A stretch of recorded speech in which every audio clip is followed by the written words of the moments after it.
মামলাটা অবশ্যই সাজানো, যেহেতু আমার বিরুদ্ধে কোনো সাক্ষী নেই, তাহলে মামলাটা 100% সাজানো। আমাকে সাজায় রাখছিল, মিথ্যা সাক্ষী যাকে দাঁড় করেছে সাক্ষী দেয় নাই।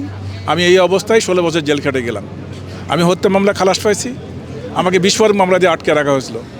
আজকে বিস্ফোরক মামলায় যদি এই সরকারের যদি পতন না হতো, এই বিপ্লবী যদি ছাত্র সমাজ যদি না আসতো এই দুনিয়াতে, তাহলে আমরা মুক্ত বাতাসের ছোঁয়া কোনোদিন পেতাম না। এটা অবশ্যই সত্য। এই শহীদদের প্রতি আমার শ্রদ্ধা ভালোবাসা রইল। তো আপনারা ভালো থাকবেন, আমাদের জন্য দোয়া করবেন, এই ন্যায্য বিচার আমরা এই দেশে পাই। আমাদের পরিবার পরিজন না খেয়ে দিন যাপন করতেছে, আমি নিজেও কষ্ট করে জীবনযাপন করতেছি। আজকে 16টা বছর বেতন ভাতা বন্ধ। এই অবস্থায় আমরা যখন চাকরি পুনর্বহাল হতে পারি এবং যারা নির্দোষ তাদের চাকরিতে অবশ্যই বহাল করতে হবে, তাদের সুবিধা সবাইকে দিতে হবে। এটা আমার জোর দাবি। কেউ না বুঝলেও আমরা আপনার প্রয়োজন বুঝি, আর তাই তো অত্যাধুনিক ফিচার সম্বলিত বিভিন্ন সাইজ আর কালারের 250-টিরও বেশি ডিজাইন অপশন নিয়ে ওয়ালটন স্মার্ট ফ্রিজ বোঝে আপনার প্রয়োজন। এই 16 বছর যে হারিয়ে গেছে, এটা ফেরত দেওয়ার ক্ষমতা পৃথিবীতে আর কারো নেই।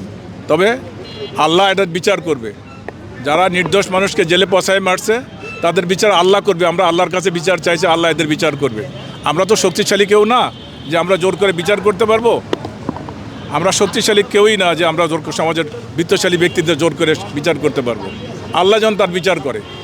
আমরা নির্দোষ ব্যক্তিদের জন্য চাকরিতে পুনর্বহাল করা হয়, সুযোগ সুবিধা দেওয়া হয়। যারা বিজেপি করছে তারা অবশ্যই দেশের কল্যাণ চায়নি।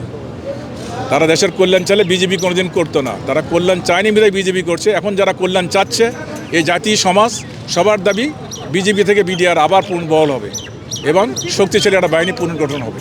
এটা সময়ের দাবি।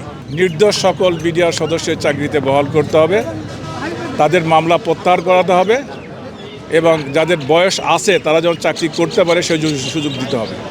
আর জেলবন্দি যারা আছে তাদেরকে অচিরে মুক্তির ব্যবস্থা করতে হবে। তারা রোগে শোকে অসুস্থ হয়ে দিন যাপন করতেছে। দীর্ঘদিন থেকে একটা মানুষ বন্দি থাকলে তার জীবন চলে না। এই অবস্থায় মানুষ এমনিতে অসুস্থ হয়ে গেছে, সুষম খাবার নেই, একঘেয়েমি খাবার খেতে হয়। তো এই জন্যই মিথ্যা মামলা যেমন প্রত্যাহার হয়, চাকরিতে যেমন সৈনিকের যোগদান করতে পারে সেই ব্যবস্থা করার জন্য সবার প্রতি আমি দৃষ্টি আকর্ষণ করে অনুরোধ করতেছি। আপনারা মিডিয়া, আপনারা অনেক কিছু বলতে পারেন, করতে পারেন, আপনাদের সেই শক্তি আছে, আমাদের সেই শক্তি নেই। আপনারা আজকে শক্ত করে বলেন যে নির্দোষ বিডিআরকে চাকরিতে পুনর্বহাল করার জন্য।